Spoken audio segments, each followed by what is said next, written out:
Hi, Mridu and Anusha. It's a great opportunity that we have to talk to each other today, and I'm so glad that we're doing this.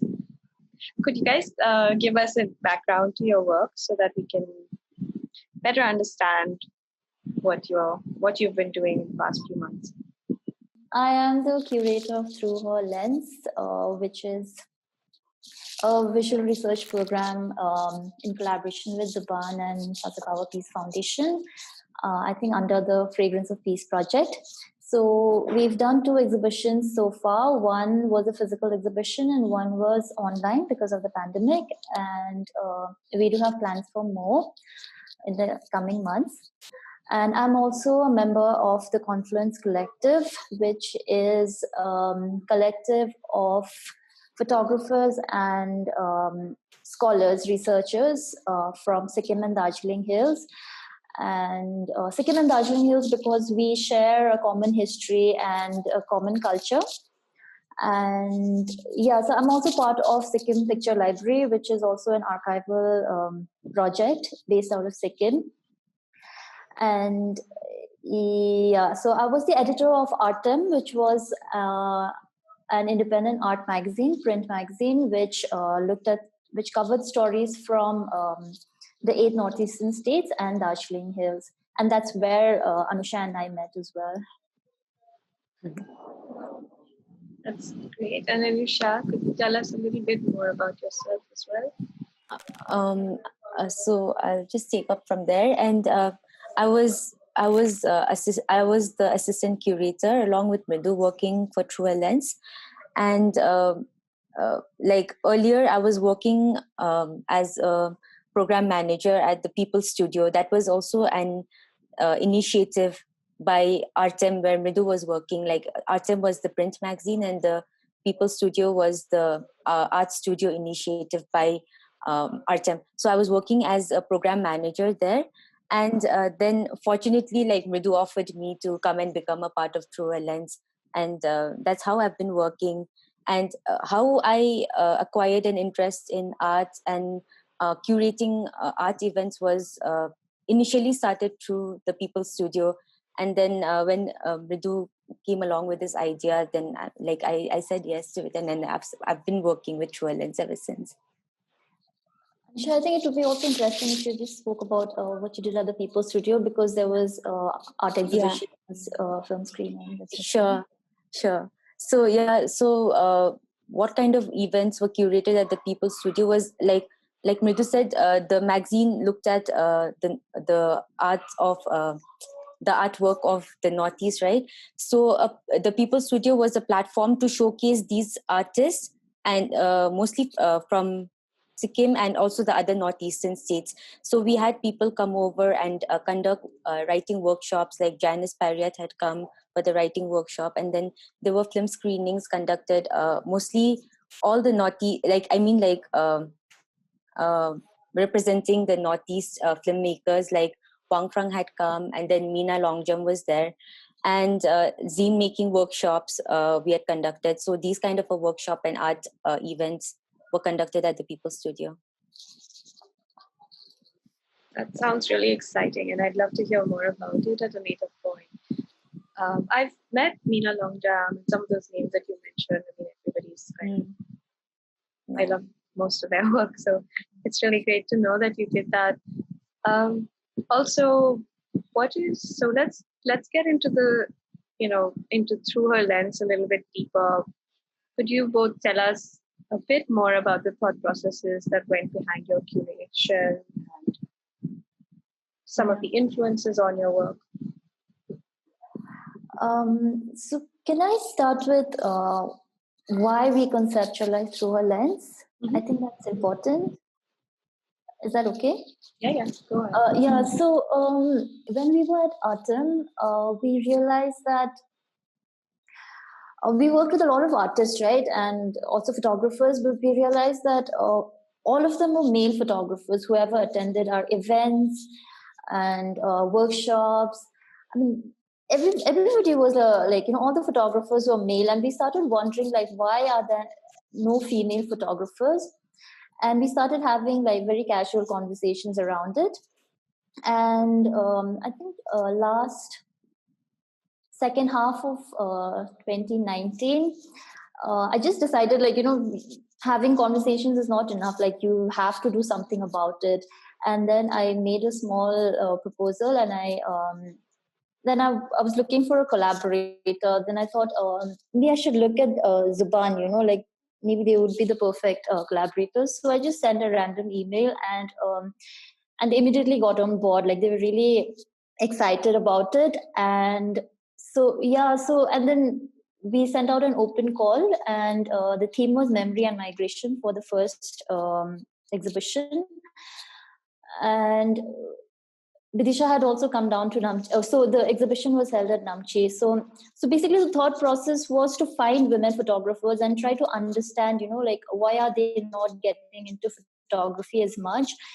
And so when we sent out the open call, we were quite apprehensive, like, okay, what if we get like very less submissions? And because we've never interacted with women photographers from the region, right? So, but then we were quite surprised. We got about 30 entries and over 70 images to select from. And then we realized that it's not that women are not practicing photography. It's just that maybe there just wasn't a space or a platform for them to show their work, or for them to grow their practice.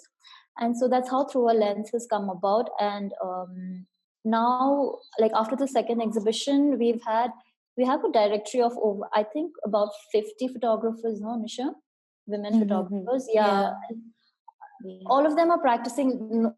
I mean, some of them are full-time photographers, some of them are some of them are researchers using visual methodologies, and some of them are social workers who also use the visual. So there are like all these different women from very different professional backgrounds who are using the medium of photography.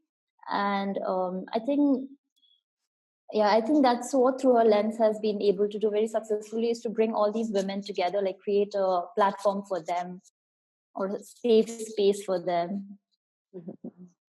Can you talk a little bit about what eventually happened, like after you got everybody to be part of the project, got the 70 images, everyone submitting?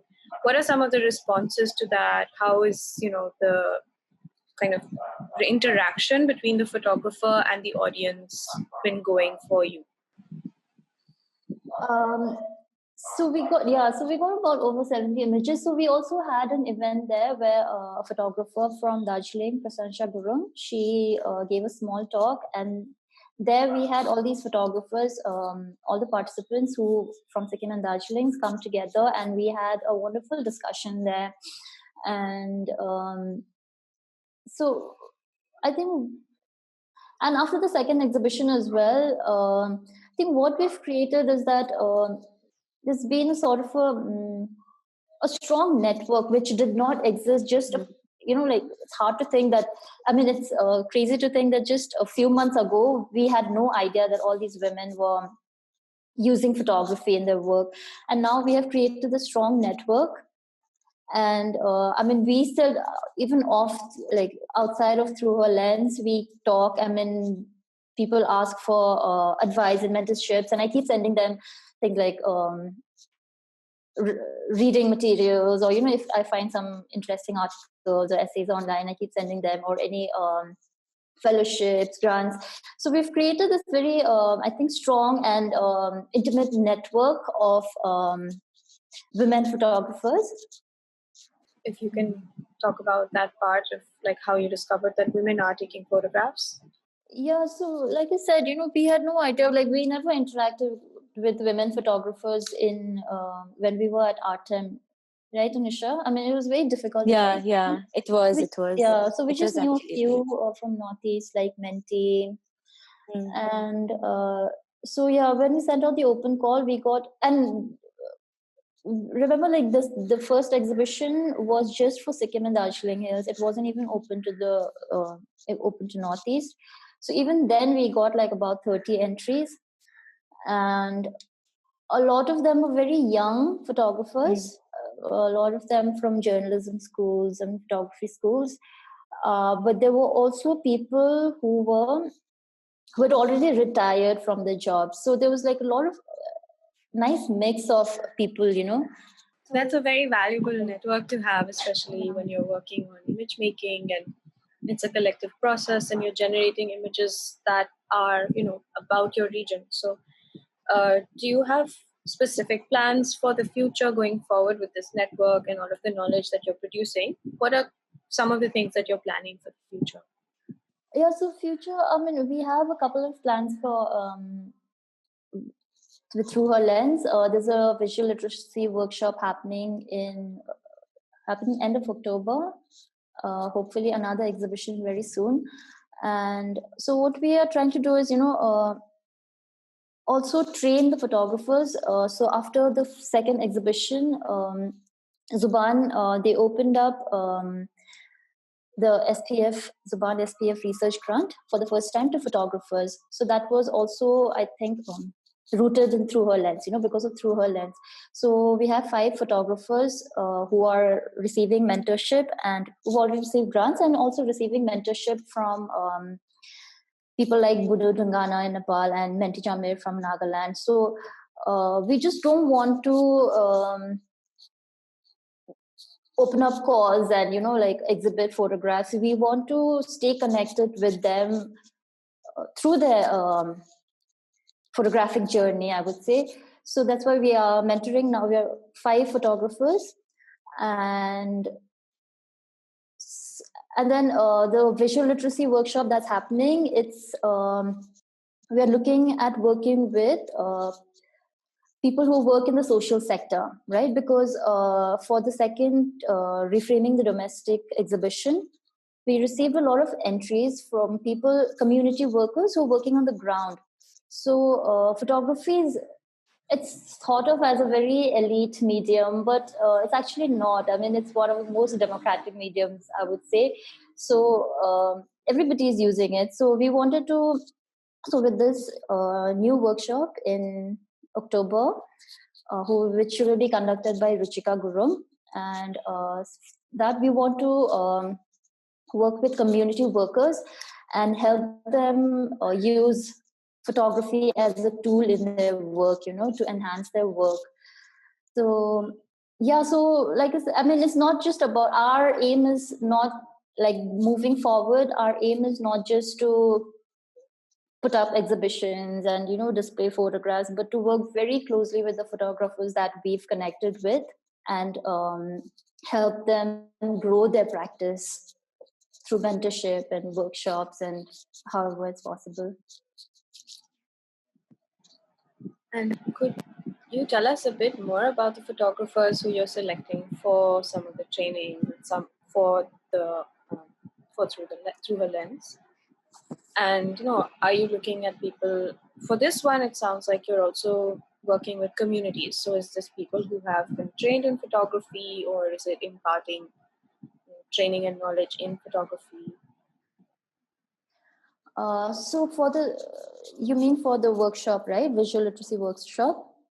Yeah. So what is the visual literacy workshop? What kind of a grammar does it, create among the photographers, and who are the people who you are taking into the workshops? So for the upcoming workshop, they're not photographers per se, but like I said, like for reframing domestic, we got submissions from community workers as well, and from mostly from Assam and Manipur. So we realized that photography can be used. I mean, it could help them with their own research work within their own communities. And we also read that a lot of these community workers also write for local newspapers, or they have their own blogs. So so we wanted to see how photography or the visual medium could aid or in their work, or help them enhance the work that they're already doing. So they're not photographers, they're not trained photographers, but Ruchika, who is an educator and who's done a PhD in visual culture. She's also done a workshop for Confluence Collective. So she's going to help them understand how you can understand your everyday spaces through the visual medium. And she's going to talk about how you can use the visual to talk about things like issues like gender, representation, and identity. So we're hoping that hopefully the people who join the workshop will find it useful, hopefully. Yeah. Can I just jump in here for a little bit? So I think, Mridu, you had spoken a little bit about how you were mentoring photographers, if I'm not wrong. Yeah. You had done that previously. Do you think you could elaborate a little about that in the sense of, the process of selecting these photographers for training, the parameters that you looked at when you sort of initiated them into this training program, all of that? And how did you sort of go on to having that particular training? So the photographers that I'm mentoring, they're all Zubaan SPF research grantees. There are 5 of them, 2 from Sikkim, Shrishti Sharma and Sheila Rai, and 3 from Nawami from Darjeeling, Aisha from Karshong, and Shraddha from Kalimpong. So what happened? So Bidisha got in touch with me and said, okay, should we open it for, should we open the grant for photographers this time? It's the first time to be doing it. And then, so what I did was, I got in touch with these photographers who were already a part of Through Her Lens. And I said, look, this is happening. So let's develop a proposal and submit it and take a chance, no harm in taking a chance, right? So they're all very young photographers, okay? So what we did this, we had a very intense session of selecting the topics that they're going to work with. So there was a lot of back and forth with me and them over phone, over Zoom. And then once we decided, we had a few ideas.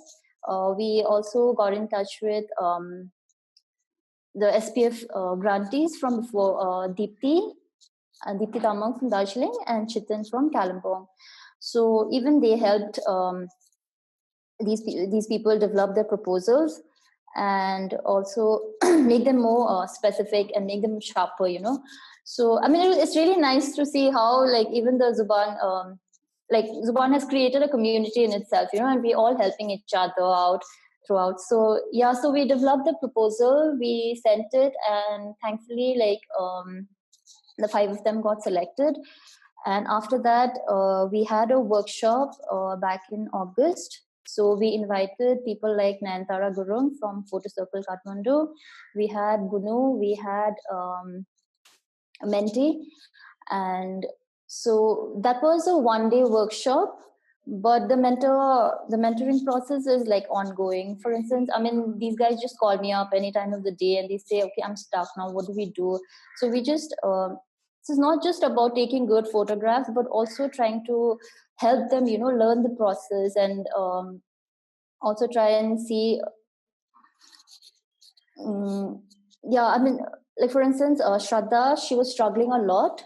So she used to take photographs when she felt like it. So it was like an outlet for her, creative outlet for her. But when she had to make a project, a body of work for a grant, she was really struggling to do that. So then I had to tell her to, okay, just stop, don't photograph for some time. And then I think for a few weeks, she just didn't do anything at all. And then she texted me a few days ago, and then we looked at the photographs, we looked at the mistakes she's made, we looked at where she could improve. And so, that's ongoing. So it's just not me who's mentoring, okay? So there's Bunu also, and there's Menti also. So we're always in constant touch. And it's an ongoing mentorship process. Okay. So, we are in middle of a pandemic you have been functioning through the lockdown, especially Through Her Lens. That whole project was based on, sort of reframing the domestic, So I just wanted to know about how your involvement in this photo project, in this research project sort of varied considering the pandemic, Okay. Yeah, both of you, in this sense, like, since, I mean, I know that you are both based out of Sikkim, but even so, navigating through the pandemic and, the research project, all of it, like, I would really love to know your involvement in it through the pandemic. I think mine would mostly be through more of like a curatorial view, in the sense that, like, I mean, like, the first THL was held in February, right? I mean, and that was not digital, and that was like a full-fledged outdoor exhibit, and like in a public space, and there it was like so Mridu and I, we worked like from scratch to like to building that exhibit area, and I mean, not the thing, but then exhibiting it, and then and putting it, and then like, like how are we gonna show it, and which direction and that was very new for us in a public space also.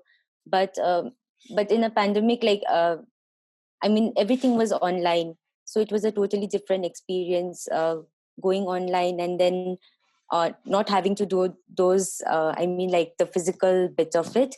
So I don't know, like, so I'm mostly speaking from only the curatorial bit. So I think, like, that bit of it was, I mean, like, we missed that bit of it, but then it was a totally different experience, even like having this exhibition in an online space, and then the website. Okay, and I think, yeah, I think Mridu can tell that about this bit also. Yeah, I mean, we really missed that tactile experience of putting up a physical exhibition, and online, it was like learning new skills altogether. Like, we designed the website, like we've never designed a website before, and what was most difficult was, I think, the face-to-face interaction that we got with the photographers in the first exhibition, and that we weren't able to do in the second one. And but yeah, I mean, we've developed, I think we've established a relationship with the photographers from the second exhibition also. But the first one was, I mean, it's totally different, when you meet face to face, when you talk and when you discuss in person. And secondly, the audience reaction was also the first exhibition. Like, we would just sit and we would just watch how people are interacting with the images, what conversations they're having with the images themselves. So that was missing for the second one. And yeah, so there was a lot of learning and unlearning, I guess. And but we also had to be, for the second one, we also had to be concerned about the safety of photographers, right? So, like, they're going out to take photographs for the exhibition and all. So yeah, I mean, I think, that's what, I mean, that was the difference between the physical one and the one conducting during the pandemic, the one we conducted during the pandemic. So I wanted to ask, what kind of visual evidences and experiences have you sort of acquired or managed to capture through this research project? Okay, so from reframing the domestic,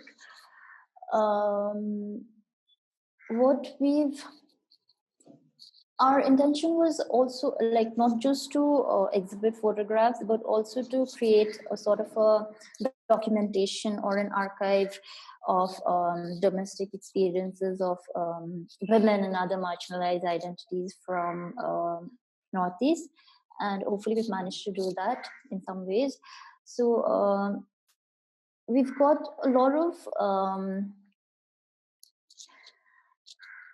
gendered constructions which that have come out through photography. For instance, if you look at Pratishtha Chetri's series, it looks at how a woman would feel when there are no male gazes around, because I think she's quarantined in Kashmir right now. So that one, and then there's Pallavi Dekka's series where she wasn't home for the longest time, and because of the pandemic she had to stay home, and then she realized how things have never changed. You know, the patriarchal structures inside the home, in her home, it's still the same even after all these years. So all these interesting narratives, gendered narratives, have come out from these images. So it's not just a collection of images, but there are like so many interesting stories and so many interesting narratives that we can actually draw out from these images. And they're all very varied, you know, like some so the ones from the WLTC community workers, they're completely different, those narratives. And Pratisha, like I talked, that those are completely different narratives. And there's also one by Milo Ankha, who has talked about, through her photographs, talked about how feminism or gender structures work very differently in tribal areas than the mainland. So, you know, all these different stories, different narratives are coming out. And I would actually love for the participants to come together and talk about it. We haven't had the chance yet, but yeah. So, Anushya, I wanted to ask you, in the digital sphere, especially with reference to photo essays, what relationship should the text hold with the image? How much should the visual depend on the aid of the text supporting it? Okay. So for this, like I strongly agree that visual storytelling is simple yet very powerful way, like different people perceive the photographs and types of engagement through that process, right? And which is very interesting. But I think the thought behind why a photographer captures a certain or particular frame of image can be very intriguing for viewers. And I mean, like the thought behind that too needs to be interpreted and investigated. And I think that is where the aid of caption comes into the picture. And the context, I mean, in support of that, the visual story and the perspective and interpretation of the viewer. So I think that is I mean, that is why the visual should, like, sometimes it needs, not sometimes, but most of the time it depends on the aid of text support. Thank you, Anushya. Would you like to add to it, Mridu? Yeah, like this is again an interesting question that we've been dealing with, or I've been dealing with, and I've spoken to Ruchika also about Ruchika, who's conducting the workshop with through her lens. So because I think this is not, it's also a theoretical question which you can trace from Walter Benjamin itself. Like he said that, you know, once with the introduction of photography, caption has become absolutely necessary, right? So like this is something that I struggled with also, like this tension a lot. And I think you should let the photography of medium take center stage every time.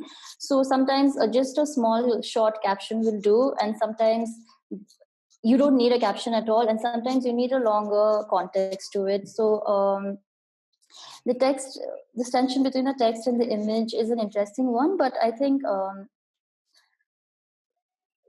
so it actually it depends on what story that you're trying to say.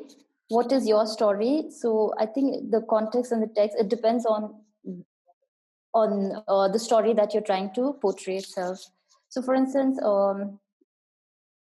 if you are trying to just show Mount Kanchenjunga, right? Like the beauty of Mount Kanchenjunga. So you can just write, okay, whatever, Mount Kanchenjunga as a caption, and then the viewer doesn't need more context to understand what you're trying to portray. But if you're trying to say that the Mount Kanchenjunga it's spiritually, it's our guardian deity of Sikkim, it's spiritually important to the Lepcha community, indigenous community here, then you need a longer text or longer context for it.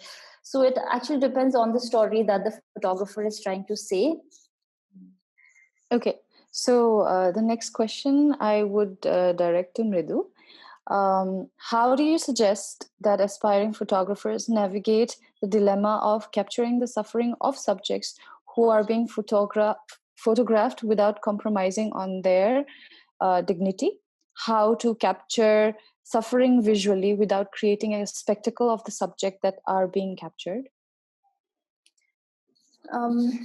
Yeah, this question of ethics is very important. And I would like to say that I think the question asks, like, how do aspiring or amateur photographers navigate this dilemma, right? But I think it's not just for amateur photographers, it's for any photographers at any level, like even professional photographers. This question of ethics and not making a spectacle of your subject, I think this is a lifelong question that you should confront with. And it's not an easy question to answer. Ethics, it depends from situation to situation, varies. But I think it is important to reflect on your positionality, because your social identity, your socio-cultural background, your economic background, your educational background, all of that comes into those are foregrounded, even in your images. So your positionality is very important, and that is something that you have to be aware of every single time that you take a picture, and be reflexive, understand it's not just your photograph, it's also the subject's photograph, right? And then consent, of course. Consent is very important. You should always get consent from the subject that you're photographing, and consent again is not a one-time thing. Like today I want to take a portrait of Anusha, let's say, and she says, okay, fine, Mridu, take it. And then next time I want to like publish it, I want to exhibit it somewhere else, and then I would still want to go back to Anusha and say like, okay, Anusha, I want to exhibit this somewhere. Do you give me consent for that? So, because it depends on the subject. It's the image, the photograph is not just the photographers alone, without the subject, you can't have a photograph.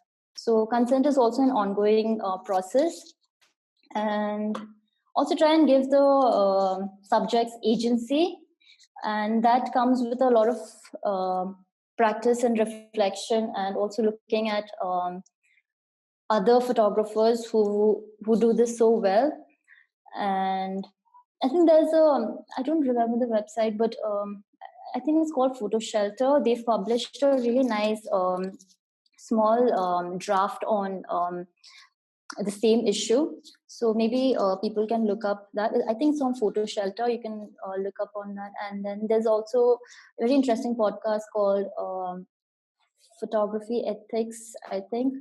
So even that is really interesting. So I mean, there's no right answer, or there's no one answer for it. It's an ongoing process. And yeah. And sorry, I would just like to add that, like a photographer should always be aware that, of the power dynamics, because your relationship to the subject, it's your position vis-a-vis the subject. It's never mutual, or it's never reciprocal. Like you as a photographer always have more power than the subject. So I think that's also something to have in the back of your mind.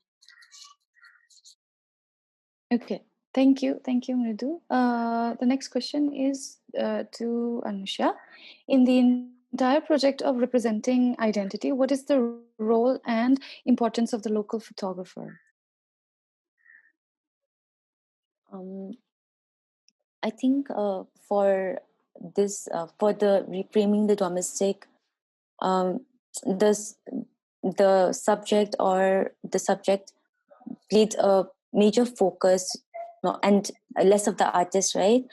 But speaking of the role and importance of the local photographer, like I think they played a very crucial role in bringing out the stories of the domestic domestic space or women or other marginalized communities from these spaces to the forefront. And also like I think because of the photographers, like the voices or these kind of narrative was able to come out during the reframing the domestic exhibition. So I think they played a very crucial role in that sense.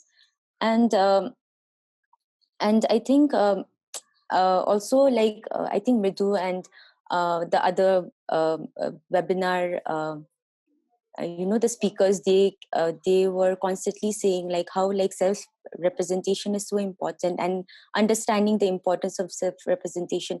So I think through reframing the domestic, the local photographers got an opportunity to like they played a very important role again in self representation and documenting their own stories or documenting from their own space. So and how they captured their own space and this time how they were able to tell their own stories. So I think they played a very crucial role in that sense. Thank you, Anushya. Mridu, from the previous conversation, there is another question I would like to sort of include. If the makers of the image have certain ethical responsibility towards those they take image of, then what responsibilities do viewers of these works have? Where does a curator's role fit into all of this? This is also something. This is also a question that we've been constantly talking about within our own circle at Confluence Collective. So the viewer's role is extremely important. In fact, the whole practice of photography, I think, it involves the photographer, the photographed, and the viewer. Like you can't separate the three from each other. So so the and viewer, it's, you can't just as a viewer this is what I feel. I mean, again, these are all very subjective questions, but as what I feel is, as a viewer, I would not like to just look at the image and appreciate its aesthetics or just look at and analyze the content. I would also want to know the process behind how that photograph came to be. What conditions necessitated the production of those images, and what can I as a viewer take from these images, or how can I participate in the images? For instance, like through our lenses, a lot of it is it's not about aesthetics. It's very art as activism. We lean towards that, right? So as a viewer, it's very important to really see, like, try and participate in that photograph itself. Like, for instance, I'll give you an example of Aishi Gurung. Her series deals with how different women, different class of women during the pandemic, how their experiences differ, right? So then you look at the view, it's a very beautiful images, like aesthetically really good, but you don't just look at the image and say, okay, like, yeah, beautiful image and all that, and then you go back and then you question your own privileges and see what you can do about it. So I think that's the role a viewer has to play. Curator role, I think, first of all, is to create that space where these dialogues and these questions, these negotiations can happen. And as I keep saying, curation is not about selecting pictures and deciding what to put up, like which pictures to put up and which not to put up. It's curation is it's a site of knowledge or a site of research, I would say. I mean, that's how I look at it. And like the question that you asked me before, like what are the narratives that have come out of reframing the domestic? So so through the curatorial process itself, like such like very important discussions and very important dialogues have come up which we can take further and research into. So yeah, I think the curator's role is to create a space for these dialogues to come up. And I think curator just, yeah, like I said, like photographer photographs and the viewer, they form a triangle. Maybe the curator just sits in the middle connecting all of them together, maybe. So, in the curatorial note that was written for THL, I remember reading that, histories and narratives were given more, were prioritized over aesthetics, right? So, I just want to ask if through this practice, through this research project, you are able to also develop a new aesthetic, a new way of seeing. Do you see it happening? Yeah, to be honest with you, I cannot say that for certain, but I don't know if we are developing new aesthetic, but I think we're certainly developing new ways of approaching the practice of photography.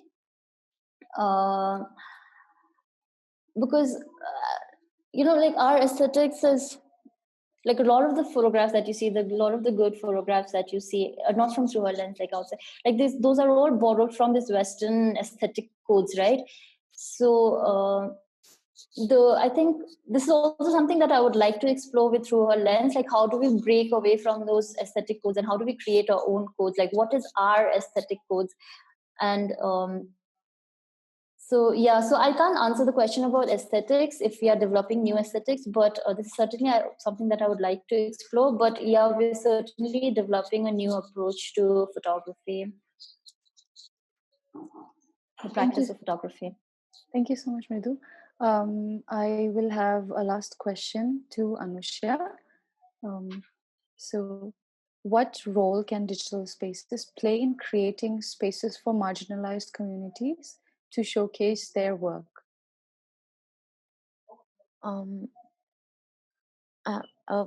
My initial thought, when this pandemic took place, and Mridu again told me about reframing the domestic, and then I was of the first thought that now we'll be able to reach to a wider audience, and then and it was extended from Sikkim and Darjeeling Hills to the Northeast, right?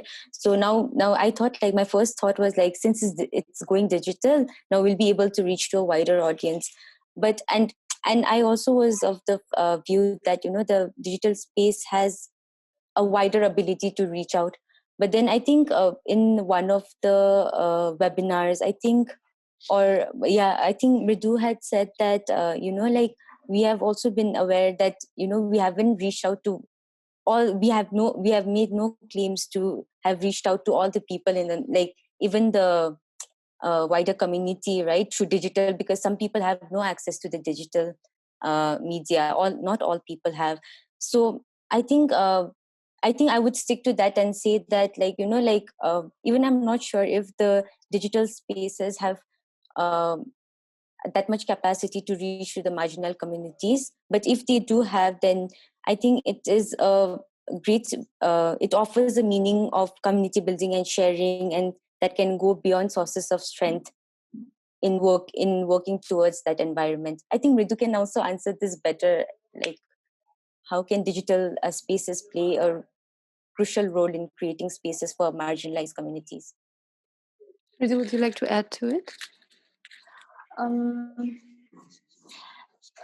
Yeah, I mean, it certainly, like, we did reach out to a lot of people through the digital, but I mean, we have to acknowledge that there's a huge digital divide, right?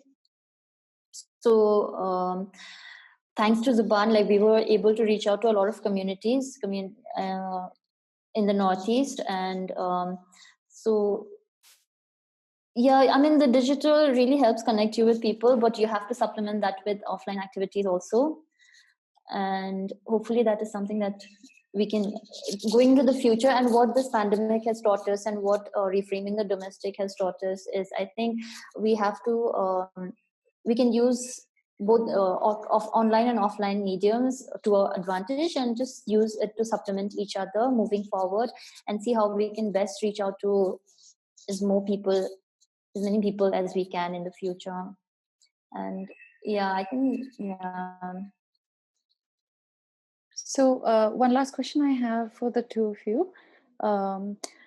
When archiving acquires a digital format, does it create certain issues regarding ownership, copyright, in terms of fair use? How can artists and curators navigate this landscape? Yeah, digital is always very tricky. So for Through Our Lens, what we do is we make it very clear in the beginning that, you know, the copyright issues. And so, yeah, I mean, you can't really say with the digital, you know, because especially in the Northeast, to give you an example, so a lot of photographers are using social media to as a medium to showcase their work. We don't have art institutions, like we don't have galleries and museums where exhibitions take place all the time. So social media has become it's a very useful tool to showcase and disseminate your work, but at the same time it's also very risky. Like, I keep using this example, which I don't remember if I read somewhere or if a photographer told me, like, there's always this risk of someone just taking a screenshot of your photograph and using it on a t-shirt, or, you know, making a meme out of it. So the digital always poses that risk, but I think that's just something that you have to deal with, you know. I mean, you can't do anything about it. I mean, I've seen a lot of tourism websites in the Northeast themselves, like they just use photographs. Like, a friend of mine has taken a lovely photograph of Gangtok, and someone has used a tourism website has used that without any credit. So it's a struggle, but yeah, I think collectively we can find an answer to it, or we can try and see how best we can navigate this. But yeah, as curators for Through Our Lens, like, we make sure that at the very beginning, like, you know, like the copyright lays with the photographers and with Zubaan. So yeah, I mean, it's a tricky question and a tricky space as well, the digital. Just a very concluding question, the last question for this session would be, how has the pandemic affected you, your work, and the communities that both of you work with? Anushya, would you like to go first? I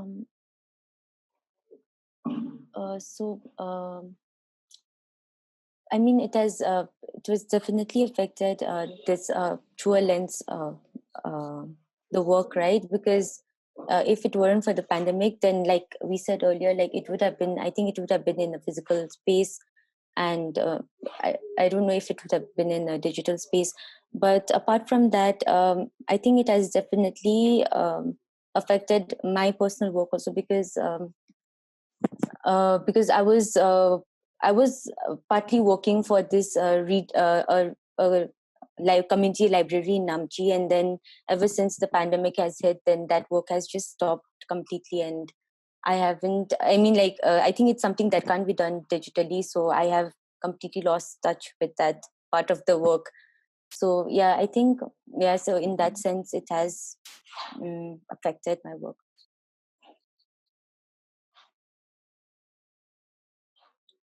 Hi, Mridu, would you like to add to it? Yeah.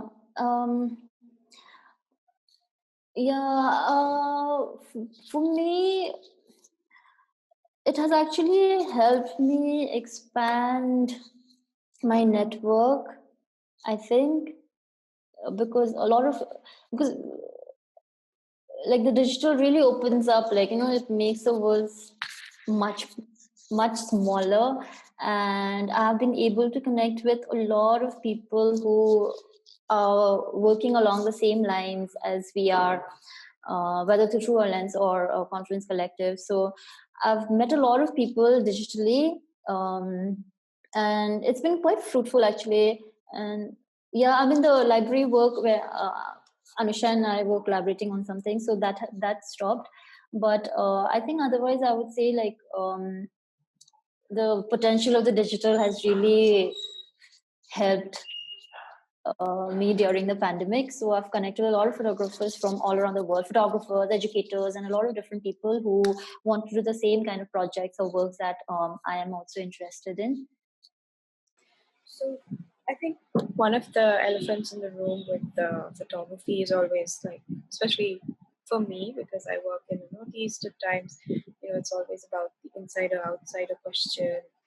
How do you represent a region? So while we're all we're all creating images and working in the medium, and we're all trying to employ the techniques that have been created for us to think about these things and work on like undoing all of our own biases and all of unlearning some of those aspects, which like the power dynamics and those things. What is your take on that, like on the insider outsider question? How would you, especially now that you're working on representing the region and representation, so how do you see it? What are some of the insights you have? And I give both of you the question because I'm sure you've been working on it together. So insider outsider in terms of Northeast India, right? Yeah, or I mean, even however you define that, because it's So I think first of all, it's very important to state that Northeast India is actually a geographical term, just meant to indicate the geographical location of Northeast India. Like because it's also because the Northeast, the term itself is also used to homogenize the whole region. Like because we are such diverse regions. I mean, when I talk to someone from Nagaland, Arunachal, like I can't find connections. I mean, I can't. It's their way of life, their history, their sociocultural. It's completely different from what in Sikkim, right? So I think so I can be like, if I'm representing Nagaland, like, or if I'm it's as a curator, it's also very important for me to stress that that it's not a using the term Northeast is not it's not to homogenize the region. So because when we were ARTEM, we used to write Northeast with a small n just to give it less importance. So so I could be an outsider in Nagaland, so that. So I mean, I just wanted to clarify that. But I mean, insider outsider perspective. I would like to situate myself only in Sikkim and Darjeeling Hills to answer this question. So what we've realized is that a lot of the pictures that someone from outside takes of our region, they're mostly the romanticized, the colonial visual legacy that we've inherited, romanticized, exoticized gaze. But when we photograph from inside, it's our everyday spaces, our mundane spaces. It's very different, the stories that we want to tell.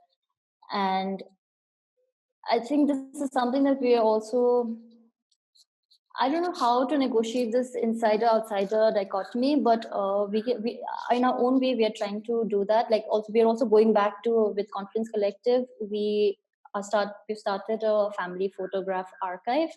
So we're going back and we're trying to see how we can create new stories and new narratives apart from the colonial narratives or colonial history that we have inherited.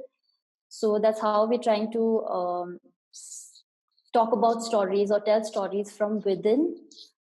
And I know there are other collectives in the Northeast also, like Any Collective, and there's another collective. So they're also trying to do that. So I mean, insider-outsider dichotomy, I think that will always remain, but I think it's also up to us who are working in this field to make sure there are always alternative narratives or counter narratives that people can, look at, or people can. So there's not just like one single monolithic authoritative narrative that exists, and so that hopefully, like through our archives and through our contemporary work, we are able to create another parallel narrative as well. Sorry, I know I didn't answer your question, but No, that actually does answer it, and I agree with you completely on how complex everything is. But sometimes I feel that especially at a forum maybe, or at a place where everyone is together in the same space, it suddenly stops mattering like whether you've used the techniques or whether you've engaged with questions of decolonizing and all of these very heavy things that you spend. I mean that's the work that it takes to represent, right? It's more about that to me, because I work in Nagaland, than it is about being from Nagaland. But many times, obviously, someone who's from Nagaland will have access to images or to ways of thinking, so many things, so many things that someone who's not from there would not have that. So it's just a very, very difficult question, and I think I mean, I guess if I want to work in another Northeast, say Nagaland, I mean, I would like to spend some time with the community there, enough time to gain trust of the community and be confident enough to tell their stories, And I think that's also one way to negotiate that, to just spend time knowing the community and and why can't somebody from the Northeast represent maybe the US, or someone from Nagaland, from Sikkim, from anywhere can represent any other community that isn't considered part of this geographical region as well. So it's just a very long discussion, right? I mean, as curators, it's also about looking at your own space, but also looking at how you see other parts of the world. Like, why do you have to represent yourselves all the time, right? Yeah, and this is very interesting that you point this out. Like, why do you always have to represent yourself? Because I was having a conversation with another photographer, and we were like, are we spending half our energy and half our creativity fighting for representation, with mainland, or challenging the mainland for representation? I mean, I think we also need to move. We also, like you said, we need to move beyond trying to try to just stay, I mean, just be cocooned within our own region or our own community. And